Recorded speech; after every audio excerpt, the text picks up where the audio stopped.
Hello everyone, welcome once again in my YouTube channel in AK career academy. तो देखिए, अभी हम लोग क्लास 10 के मैथ्स को पढ़ रहे हैं, जिसमें आपको पांचवा चैप्टर पढ़ाया जा रहा है, समांतर श्रेणी यानी अरिथमेटिक प्रोग्रेशन। और इसमें पिछले वीडियो में हमें इस चैप्टर के जो ऐच्छिक एक्सरसाइज है यानी जो ऑप्शनल एक्सरसाइज है उसको हम लोग सॉल्व किए थे। जो इसका क्वेश्चन थोड़ा एडवांस होता है, उसमें टोटल 5 क्वेश्चन था, पांचों बनाए थे एक वीडियो में। अगर आप वो वीडियो नहीं देखें तो इस वीडियो के डिस्क्रिप्शन में उसका लिंक आप वहां से देख सकते हैं। और आज के क्लास में हम आपको बताने वाले हैं समांतर श्रेणी से रिलेटेड जो महत्वपूर्ण ऑब्जेक्टिव क्वेश्चंस है उसको हम लोग डिस्कस करेंगे। और हम पूरा उम्मीद करते हैं कि आज का पूरा क्लास समझ लेने के बाद एग्जाम में समांतर श्रेणी से कहीं से भी ऑब्जेक्टिव क्वेश्चन आए आपको समस्या नहीं होगी।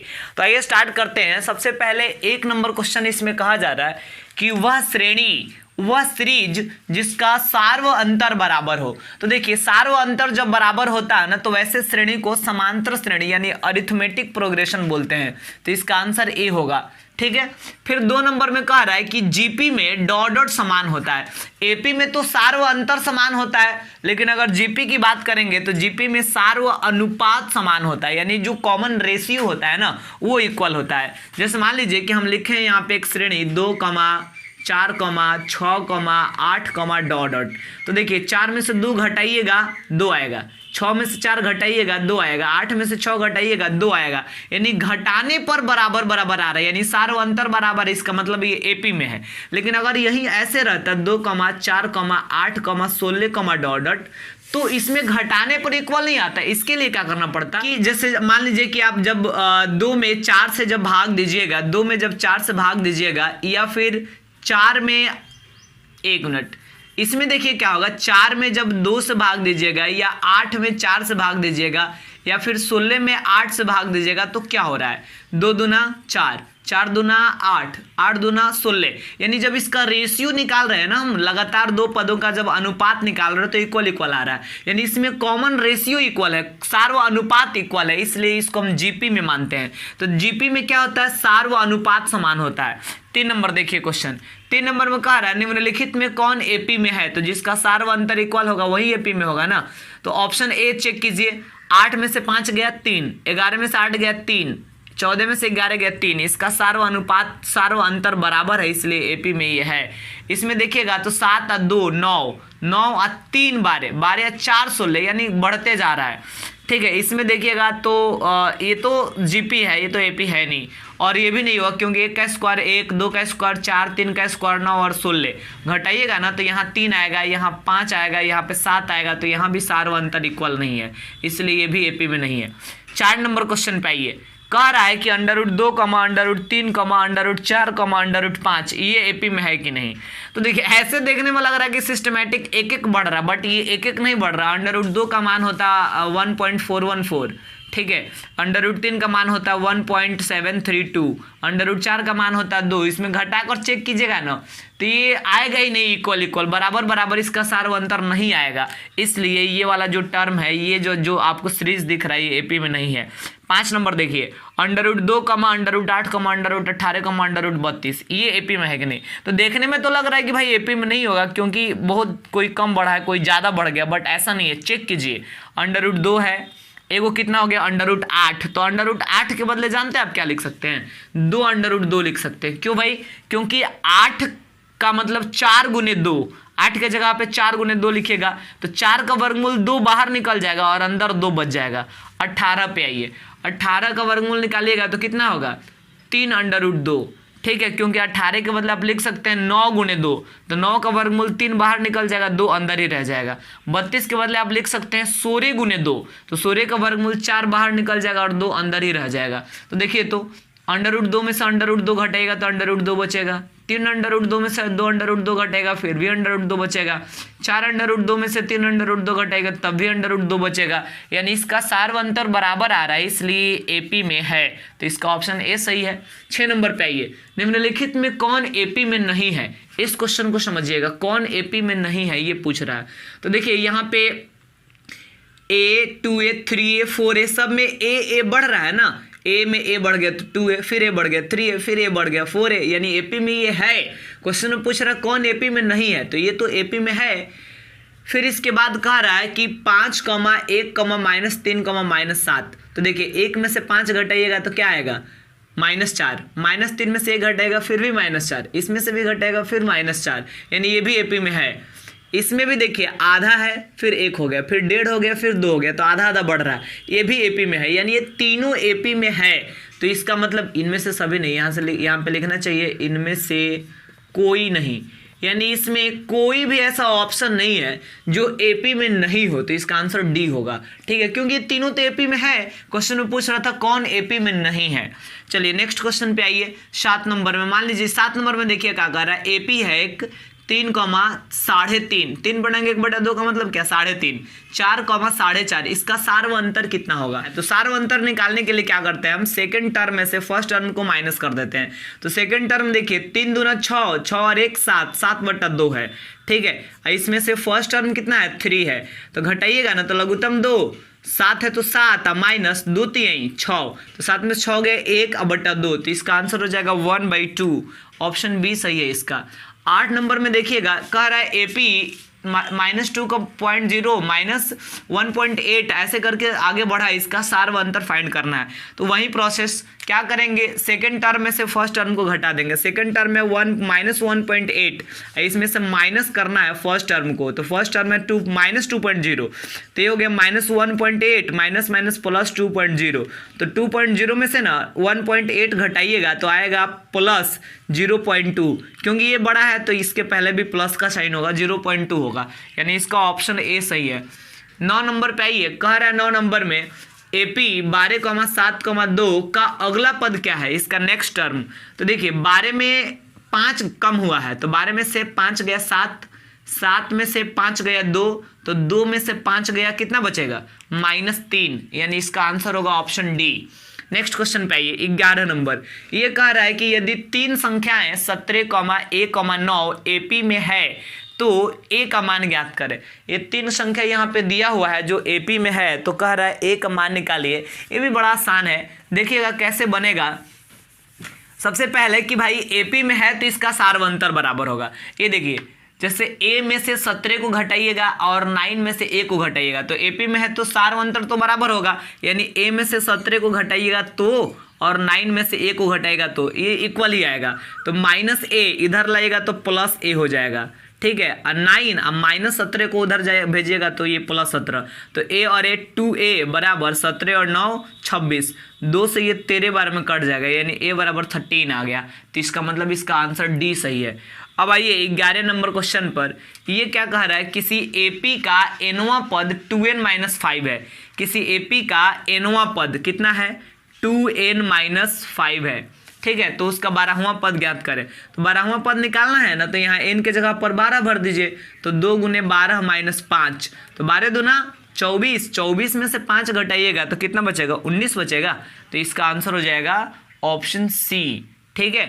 और इसके बाद आगे चलते हैं। नेक्स्ट 12 नंबर क्वेश्चन क्या कह रहा है, किसी एपी का एनवां पद 7 - 2n है, 7 - 3n है, कह रहा है इसका सार्व अंतर ज्ञात करें। तो सार्व अंतर निकालने के लिए हमें क्या करना पड़ेगा, दूसरा पद में से पहला पद को घटाना पड़ता है। तो पहले दूसरा पद देखिए कितना होगा, 7 - 3, n के जगह पे 2 भरेंगे दूसरा पद के लिए, तो 7 है तो 7 माइनस 3 दूना 6, तो 7 में से 6 गया 1। अब पहला पद भी निकालिए, तो 7 - 3 और n के जगह पर 1 पहला पद के लिए, तो 7 - 3 = 3, यानी 7 में से 3 गया 4, तो दूसरा पद 1 और पहला पद 4, तो दूसरा पद में से पहला पद को घटा दीजिए, सार्व अंतर निकल जाएगा, तो 1 में से 4 घटाइएगा तो कितना बचेगा -3, यानी इसका ऑप्शन डी सही है।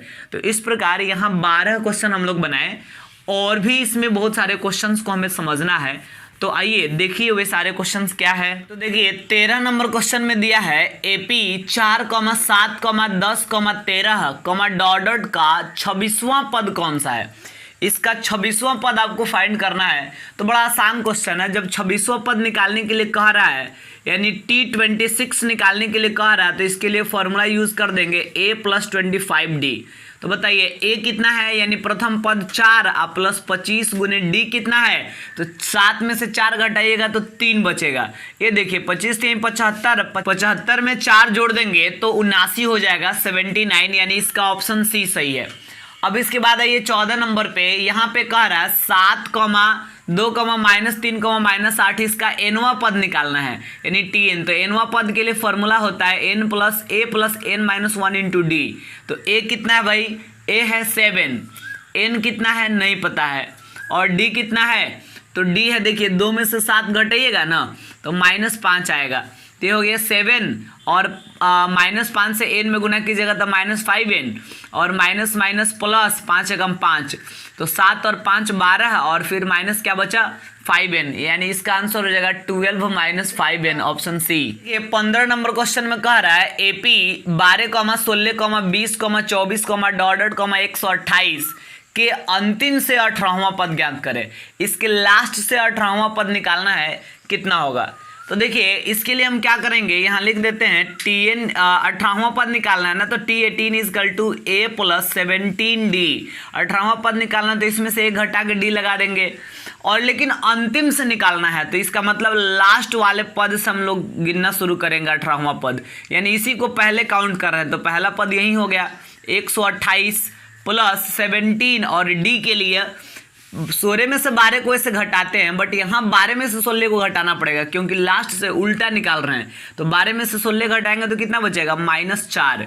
तो ये हो गया 168 और 128 और 17 चौका 68, घटा दीजिएगा ना तो यहाँ पे आंसर जो है कितना हो जाएगा, 8 में से 8 गया 0 और 12 में से 6 गया 6, यानी 60 जो है इसका सही आंसर हो जाएगा। ठीक है, तो इसको हम लोग सेलेक्ट कर लेंगे।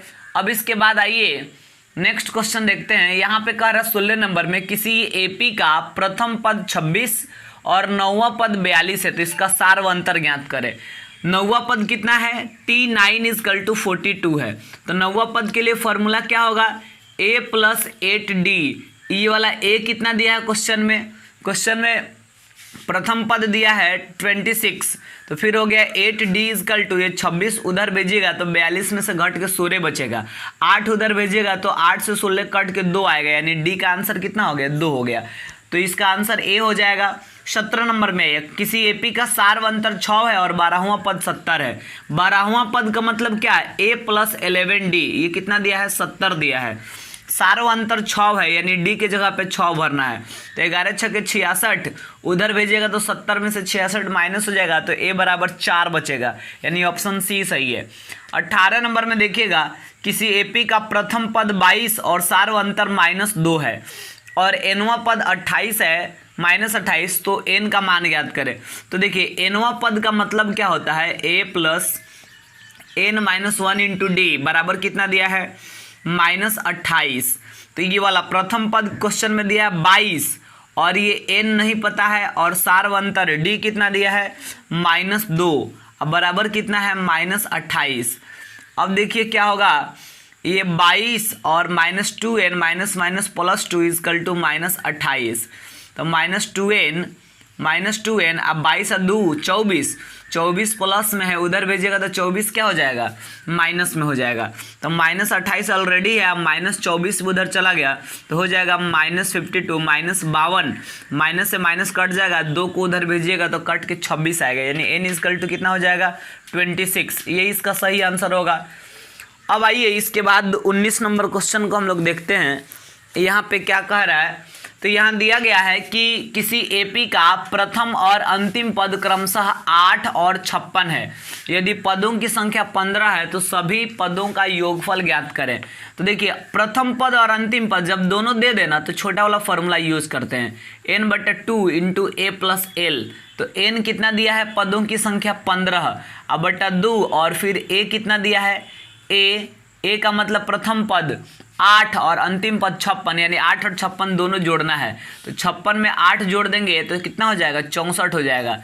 तो 2 से ये 32 बार में कटेगा, आप गुना कर देंगे तो 15 दूना 30 8 से 3, 15 3 45 और 3 48, यानी आंसर हो जाएगा 480 480।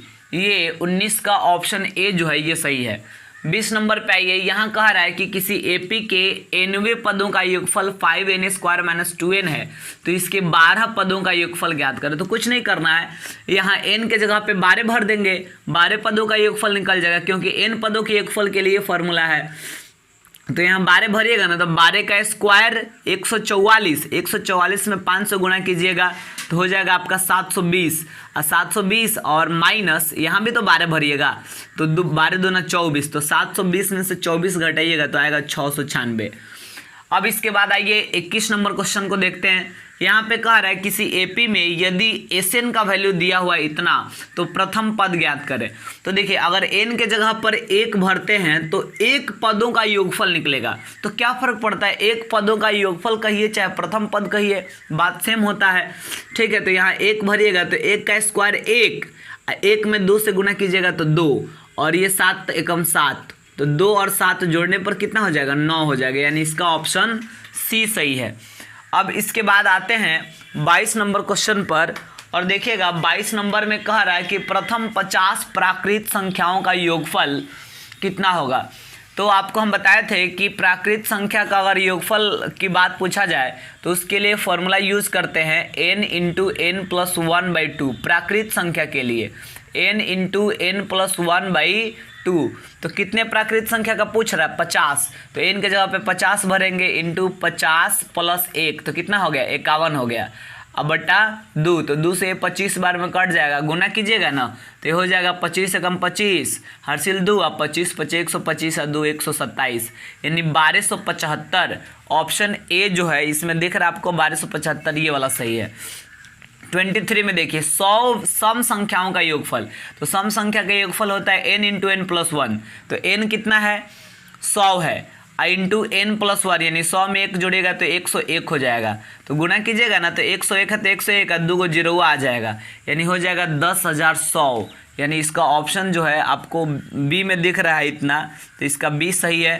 अब आइए इसके बाद नेक्स्ट क्वेश्चन पे, हमारा 24 जो क्वेश्चन है, प्रथम 95 विषम संख्याओं का योगफल। तो विषम संख्या का योगफल का फॉर्मूला होता है n², सीधी सी बात है, कितना भी विषम संख्या का योगफल पूछ रहा है उसका स्क्वायर कर दीजिए।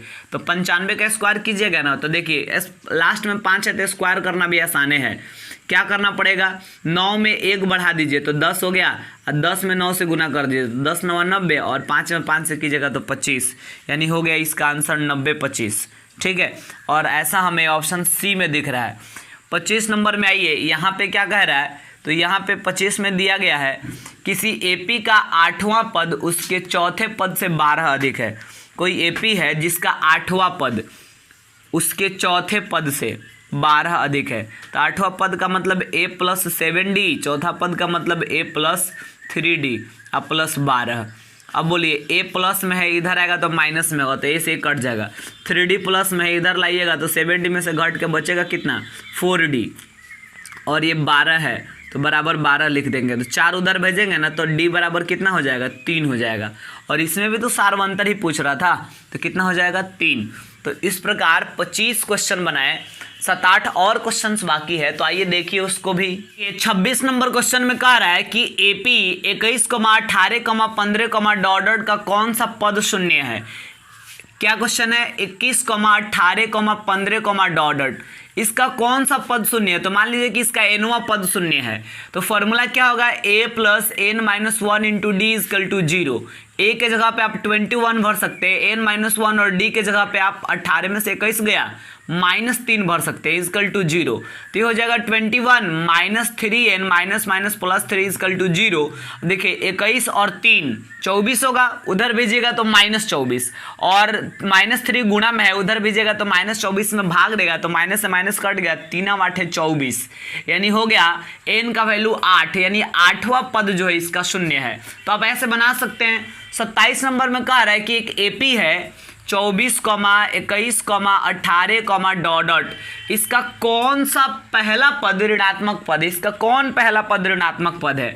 तो मान लीजिए कि इसका सबसे पहला ऋणात्मक पद मान लीजिए कि -1 है, हालांकि -1 होगा या नहीं होगा अभी तो गारंटी, अभी तो हम लोग कह नहीं सकते हैं, बट मान लीजिए कि -1 है, तो कौन सा पद ये होगा यही निकालना है। तो tn इजकल टू मान लीजिए -1, मतलब -1 को nवां पद मान लीजिए और n का मान निकाल लेते हैं। तो a फॉर्मूला होगा a प्लस ए कितना है 24 प्लस n-1 और d कितना है -3 इजकल टू -1, तो ये हो गया 24 - 3n minus minus plus 3 equal to -1, तो 24 और 3 कितना होगा 27। 27 जो है ये प्लस में है, 27 को उधर भेजिएगा तो माइनस में होगा, तो -3n इजकल टू -27 जब उधर जाएगा, उधर -1 पहले ही से तो हो जाएगा -28। तो फिर आप यहाँ पे क्या कीजिएगा n इजकल टू -28 बटा -3, तो माइनस से माइनस कट गया, 3 से भाग दीजिएगा तो 3 9 27 9 पॉइंट समथिंग आएगा। तो पॉइंट में तो हो नहीं सकता है ना कि पदों की संख्या पॉइंट में आ गई कि भाई 9.42वां पद, ऐसा तो होगा नहीं। तो इसलिए यहाँ पर हम 9 नहीं बल्कि 10 मान लेंगे कि इसका 10वां पद जो है ऋणात्मक होगा, यानी इसका ऑप्शन ए सही है। फिर इसके बाद आते हैं हम लोग नेक्स्ट क्वेश्चन पे, और ये कहा रहा है 28 नंबर में √8 √18 √32 √50 √72 का अगला पद लिखना है कि क्या होगा। ठीक है, तो देखिए यहाँ पे पहले आप d निकालिए, तो d इजकल टू क्या होता है फॉर्मूला, दूसरा पद में से पहला पद को घटाना पड़ता है। तो देखिए √18 के √18 का मतलब क्या 9 गुने 2, 9 गुने 2, तो 9 का वर्गमूल 3 बाहर निकल जाएगा, 2 अंदर रह जाएगा। 8 का मतलब क्या 4 गुने 2, 4 का वर्गमूल 2 बाहर निकल जाएगा, 2 अंदर रह जाएगा, घटाइएगा तो केवल √2 बचेगा।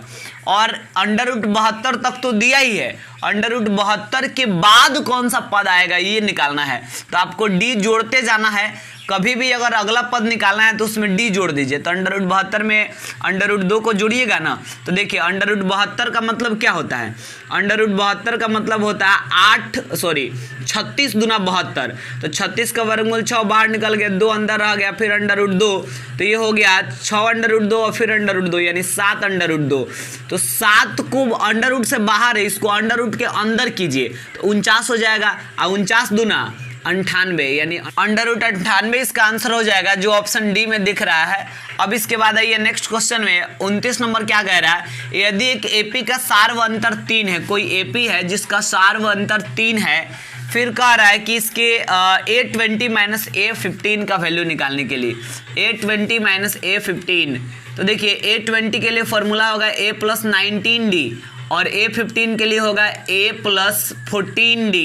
ठीक है, बट यहाँ पहले माइनस आ रहा तो ये भी साइन चेंज होगा, तो -A + A कट जाएगा, और 19D में से 14D घटेगा तो बचेगा 5D, तो 5 है तो 5 और D का वैल्यू 3 ऑलरेडी दिया है, तो आंसर कितना हो गया 5 3 15, इसका ऑप्शन डी सही है। अब इसके बाद आइए 30 नंबर क्वेश्चन पे, यहाँ कह रहा है 81 और 1972 के बीच 17 से विभाजित होने वाली संख्याएं कितनी है।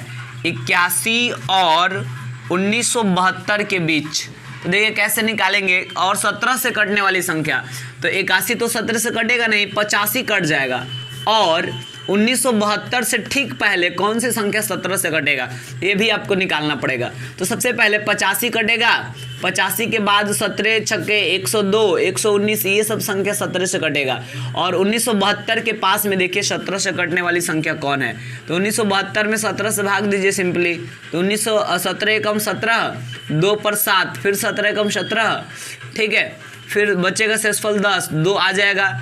अब इसके बाद 17 छक्के 102, यानी 1972 तो कट ही गया 17 से, तो कट गया, तो यहाँ पे लिख देंगे 1972 को डायरेक्टली। कह रहा है कितनी संख्याएं, यानी n का वैल्यू निकालना है, तो Tn इजकल टू 1972 मान लीजिए, a फॉर्मूला होगा a + n-1, तो n नहीं पता है -1, और d कितना है 17 इजकल टू 1972, तो ये हो जाएगा 85 + 17n - 17 इजकल टू 1972, तो ये हो गया 17n। 85 में से 17 घटेगा तो 68 बचेगा, 68 को उधर भेज दीजिएगा तो घट जाएगा, तो घटेगा तो बच जाएगा 1904, 17 से इसको कटा देंगे तो 17 एकम 17, कितना बचेगा शेषफल 2, 2 पर 0 तो 20 हो गया, तो फिर 17 एकम 17, अब बचेगा 3, ठीक है, 3 पर 4 तो कितना हो जाएगा 17 दूना 34, यानी इसका जो है इसका आंसर हो गया 112। ठीक है, 1 मिनट, क्वेश्चन में ये पूछ रहा था ना कि 81 से लेकर 1972 तक नहीं बल्कि 1972 के बीच में, तो 1972 को हम शामिल नहीं करेंगे, यानी ये वाला एगो पद इसमें शामिल नहीं होगा।